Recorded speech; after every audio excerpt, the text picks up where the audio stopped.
bit smaller is about $46. Simple math tells us that's about $7 difference. I recommend you get the top one first. You get the biggest one possible. The difference is not a lot. The difference in money is not a lot. And you'll be surprised how much garbage you generate. If you try to buy these garbage cans in Home Depot or in Lowe's or anywhere else, you will be paying significantly higher prices. Come June of 2026, you will be mandated to use our garbage cans. So if you don't have one now, why not get ours now?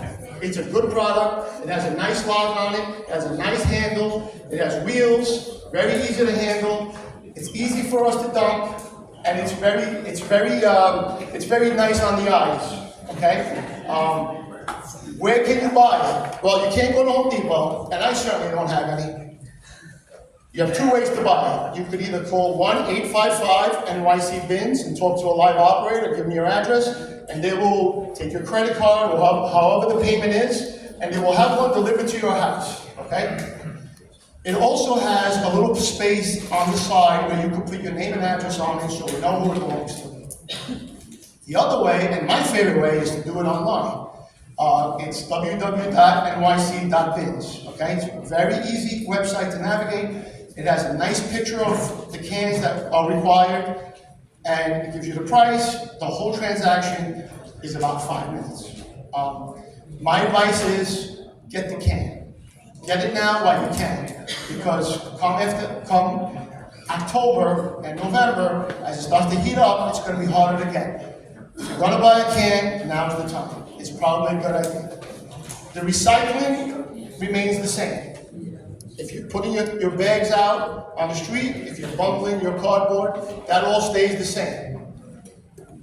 I don't want to confuse anybody, but the writing is on the wall. We're containerizing things. We also sell the recycling cans.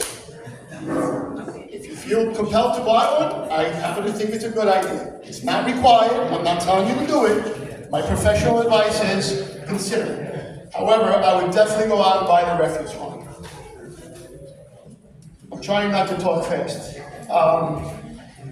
The hours of set out remain the same. Okay, up until November 12th, you will have to put your bags out after 8 p.m. Otherwise, you risk a summons. If you're using a can, you can put it out as early as 6. When we go to a bin, everybody will be 6. Okay.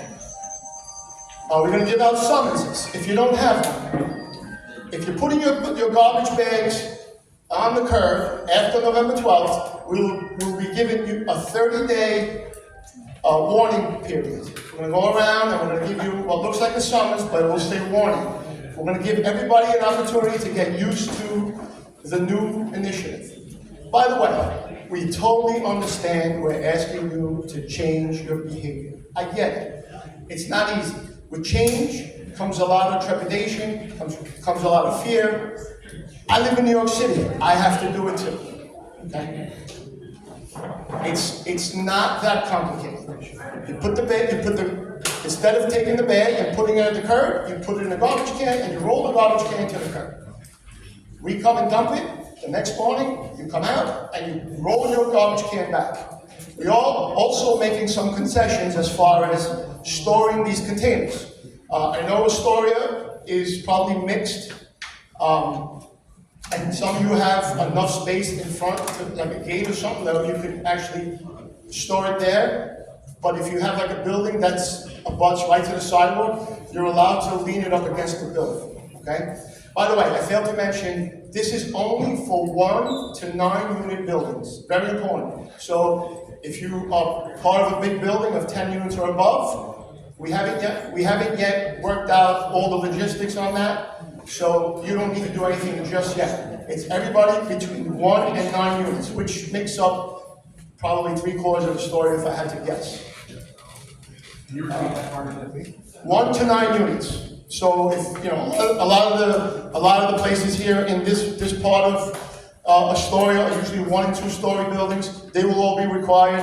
If you go a little bit further south, they have the buildings on 31st Avenue. They're going to have a whole other policy. We haven't yet rolled it out. We're still trying to iron out a lot of the wrinkles. I don't want to like prematurely give you bad advice on that. However, there is something in the works, so be on the lookout for that. As the time comes closer and we get closer to that deadline, I will see if I can come back before then, in the next couple of months, with more information and better detail, and I'll try to make it so everybody understands it nice and clear. I have to explain it to my grandparents, so you know it's not as easy for a lot of people to understand what we're changing behavior that we've had for the last 50-somewhat years. Are we ready for questions? Yes, so as promised, we're going to have questions for Iggy first, and then if you have questions for any of our speakers, you can ask them. So first, let's go with questions for Iggy, this gentleman at the front. Thanks, Chief. So I am a restaurant partner here in Astoria. A very specific question, and I might not have all the details. Okay. For the folks in the back. Thank you. So the restaurant is in the middle of the block. There's 2 tenants above. Yep. He's got his bins. Part of his lease includes the basement for his use and back garden for dining, all legal. The landlord informed him today that when the new law comes into effect in November, where are the resident bins going to go? The restaurant owner is going to have to either put it in his place of business or in his backyard to accommodate the residents.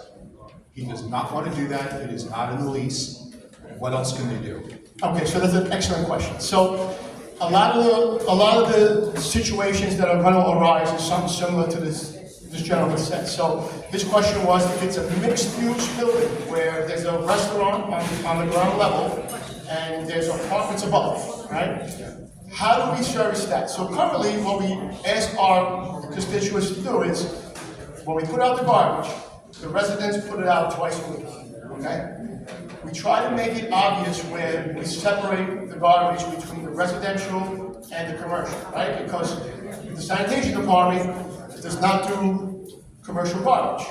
So we want to make sure that our guys are picking up the right garbage and not mistaking it for private sanitation people. So my suggestion is, he has a place to store it. I would leave the residential can up against, next to where his entranceway, right? Because there's got to be an entrance right up against the building. You won't get a summons for that. The issue I know becomes, gee, do I really want to have this garbage can next to where people eat? So I have a good feeling that initially that's what's going to happen. But as the complaints come in, they're going to have to work out something a little bit more amiable. Don't hold me to that, but we still got a couple more months to work that out. We typically like to keep the two garbage piles separate, so I would imagine that the final outcome is going to be exactly that. So the answer is separate the garbage, but there is going to be some modifications to that, I'm sure. Thank you. And folks in the back, if I please ask you to tone it down a bit for respect for our speakers and guests. Yes, ma'am. I have 2 concerns. I don't mind doing this garbage. Your mic closer. But, okay. But it gets dark at 4:30 at night in the winter. Do you want your old elderly parents putting garbage out at 6 o'clock at night? I mean, the people walking around the streets, you get mugged or something.